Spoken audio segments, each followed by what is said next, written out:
Dr. Annie Bukacek is a board-certified internal medicine physician and sole proprietor of her medical practice in Kalispell named Hosanna Healthcare. She's been practicing medicine for over 30 years, most of those years in Montana. She got her medical degree from the University of Illinois in Chicago, did her internship and residency of internal medicine at Oregon Health Sciences University. Dr. Annie is a council member and fellow of the American College of Physicians Montana chapter, and in 2019 won the ACP Laureate Award for commitment to excellence in medical care, as well as service to their community and the ACP. She is a member of the Montana Medical Association Legislative Committee. She was voted Best Family Physician in Flathead County 2012 and 2019, and she is a member of the Flathead County Board of Health. Dr. Annie has been a president of Montana Pro-Life Coalition since 2008 and is a member of the board of directors of the Montana Shooting Sports Association, MSSA. She is a mother of 5 and a grandmother of 12. You're going to come and help her with her podium. Please welcome to the podium Dr. Annie Bukacek.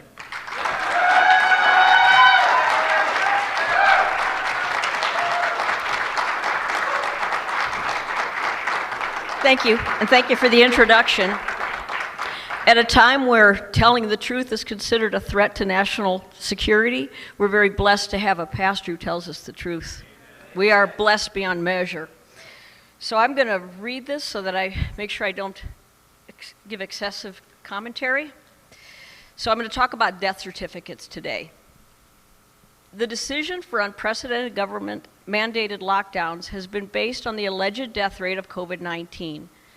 Is this death rate based on truth? I posted the following question on Facebook yesterday. This is the question. Know anybody personally with baseline good health who has been hospitalized for COVID-19 alone or allegedly died from COVID-19? That was my question. I asked the question this way because if you know someone personally, you may know their baseline health status and some details of the case. And being tested positive for COVID-19 does not mean you have the disease. Even asking the question this specifically, I still got some people saying their spouse knows a friend who's of a nephew in New York. And some who answered yes but didn't give the details, even though I asked them, could you please submit some more details? I got over 350 comments and received dozens of no answers, if not scores. Last I counted, there were 3 or 4 who answered yes and said their case fit the criteria, and they gave me some details. But even those 3 or 4, giving them the benefit of the doubt that they were answering honestly to the best of their knowledge, does that mean the person they described was actually stricken with COVID-19? Inquiring minds want to know, are the reported deaths from COVID-19 truly deaths from COVID-19? To address this question, we need to discuss death certificates, since death certificates are the basic source of information about mortality. The discussion of death certificates is not a fun one. We have all grieved so many losses in our lifetimes. Still, we need to talk about it because they are the basis of the so-called death rate of COVID-19. History-changing decisions are being made due to these figures despite the fact that they are flat out wrong, based on data that is insufficient and often inaccurate. Few people know how much individual power and leeway is given to the physician, coroner, or medical examiner signing the death certificate. How do I know this? I've been filling out death certificates for over 30 years. More often than we want to admit, we don't know with certainty the cause of death when we fill out death certificates. That is just life. We are doctors, not God. Autopsies are rarely performed, and even when an autopsy is done, the actual cause of death is not always clear. Physicians make their best guesstimate and fill out the form.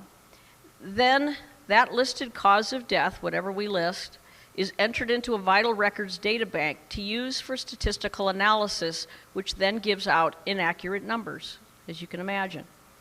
Those inaccurate numbers then become accepted as factual information, even though much of it is false. So, even before we heard of COVID-19, death certificates were based on assumptions and educated guesses that go unquestioned. When it comes to COVID-19, there is the additional data skewer that is, get this, there is no universal definition of COVID-19 death.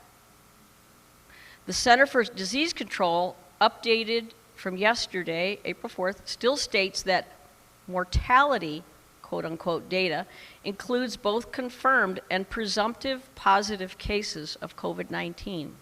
That's from their website. Translation, the CDC counts both true COVID-19 cases and speculative guesses of COVID-19 the same. They call it death by COVID-19. They automatically overestimate the real death numbers by their own admission. Prior to COVID-19, people were more likely to get an accurate cause of death written on their death certificate if they died in the hospital. Why more accurate when a patient dies in the hospital? Because hospital staff has physical exam findings, labs, radiologic studies, etc., to make a good, educated guess. It is estimated that 60% of people die in the hospital. But even those in hospital deaths, the cause of death is not always clear, especially in someone with multiple health conditions, each of which could cause the death. Clear-cut causes of death might include traumatic brain injury, say from a car accident, intractable seizures or asthma, sepsis from overwhelming infection, respiratory arrest from a COPD exacerbation, ruptured aneurysm, metastatic cancer, massive acute heart attack, stroke, or pulmonary embolism. I will talk more in a little bit about why inaccuracy in the cause of death has declined for hospital deaths with the introduction of COVID-19 testing. There are also unclear causes of death in ambulances. That's a reality. An example would be someone with multiple deadly conditions who gets short of breath and dies before evaluation can be done. Was it the patient's underlying lung disease or heart disease that caused the shortness of breath, that caused them to call the ambulance? Or was there a concomitant pneumonia or other problem? We don't know because the patient died before the incident could be evaluated. So an estimated 60% of people die in the hospital. As to the other 40%, it is estimated about 20% of people die at home and 20% in nursing homes in this country. The true cause of death in these situations usually remains unknown. The death certificate is filled out with the best educated guess. Unknown causes of death include elderly people or younger people with known heart disease who die peacefully in their sleep. It is not acceptable to list old age as a cause of death, even though that may be more accurate than the cause of death we often list on the death certificate. We are allowed to state as a cause of death atherosclerotic cardiovascular disease, and that may be our best guess in a lot of these cases. But is it truly the cause? Who knows? Only God in heaven knows. Amen? So allow me to give a real-world example.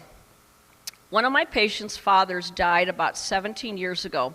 He was old and in the final days of terminal cancer. He also had heart disease, but was too old and too sick to get heart bypass surgery. As he got near the end of his life, he came down with what appeared to be pneumonia. As my patient, this man's son, stood by his father's sick bed at home, the man died. No one else was there. The mortician was called and removed the body at about 2 in the morning. The next day, the funeral home called and asked my patient, the son of this man, what time did he die and what was the cause? The death certificate listed the man's son's best guess. The cause of death made by the deceased man's son was made official. He was cremated, so there was no second opinion. This man didn't even have any medical training that gave the diagnosis to the mortician. This happens all the time, especially in poor urban areas, casual country towns, and rural areas. In the case of my patient's father, did an accurate cause of death matter? Not really. But today, when governments are making massive changes that affect our constitutional rights, and those changes are based on inaccurate statistics, it does matter. There's a U.S. standard for death certificates that includes a line for immediate cause of death, followed by 2 to 3 lines of antecedent causes, giving rise to the immediate cause, then 1 to 2 lines of other significant conditions contributing to the death, but not causally related to the immediate cause. For an example, immediate cause of death, sepsis, antecedent cause, pneumococcal pneumonia, other significant conditions, COPD. Okay, let's combine the information I've given you so far about the guesswork involved in filling out death certificates and apply it to COVID-19. The analysis that follows requires the presupposition that in today's medical climate, many, if not most, patients sick enough to be hospitalized will be checked for COVID-19. It also requires an understanding of what we know at this point, that most people who test positive for COVID-19 have mild or no symptoms. Therefore, testing positive for COVID-19 does not mean a person is sick with it, or if the person died, that they died from it. To drive this home, we need to understand how the CDC and National Vital Statistics System are instructing physicians to fill out death certificates related to COVID-19. Brace yourselves, and please pay attention, and let what I'm about to tell you sink in. The assumption of COVID-19 death can be made even without testing. Based on assumption alone, the death can be reported to the public as another COVID-19 casualty.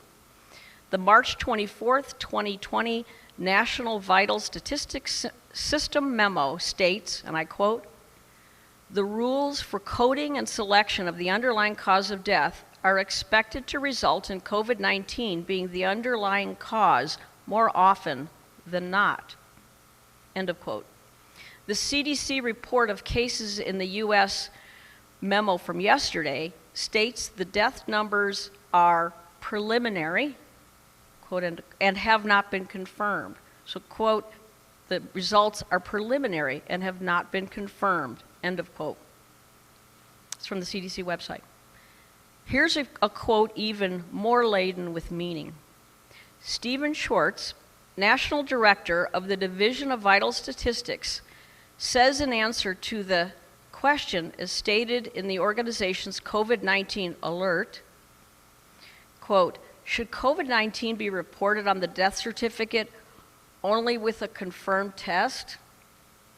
Check out his answer, and I quote from this memo of which I have a copy, quote, "COVID-19 should be reported on the death certificate for all decedents where the disease caused or is assumed to have caused or contributed to death. Certifiers should include as much detail as possible based on their knowledge of the case, medical records, laboratory testing, etc." End of quote. I'm sure you all feel so reassured the government is asking doctors to provide their very best guesswork. Not. Fact, quote, "COVID-19 caused death," end of quote, and, quote, "assumed death by COVID-19," end of quote, are not the same thing. And for those who died from something else and had an incidental finding of COVID-19 positivity, dying with COVID-19 is not the same as dying from COVID-19. I'm almost done, but want to clarify the process with another patient example. This is something that could happen commonly. It's not a specific patient I'm thinking of.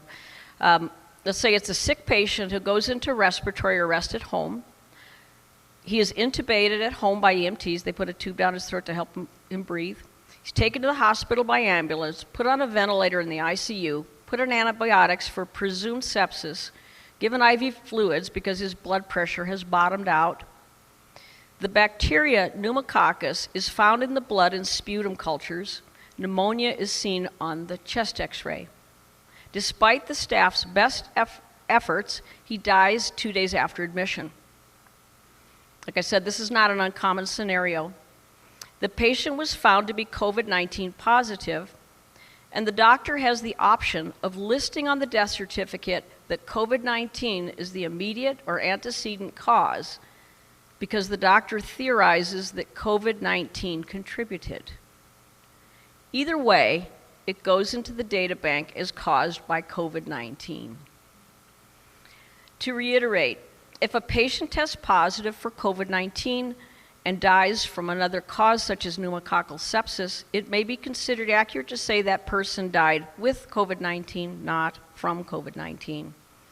Yet the CDC guidelines list they list this case as one more COVID-19 death, and they go to the next questionable death. They label that as COVID-19, and it goes on and on. You could see how these statistics have been made to look really scary when it is so easy to add false numbers to the official database. Those false numbers are sanctioned by the CDC as of their memo yesterday, April 4th.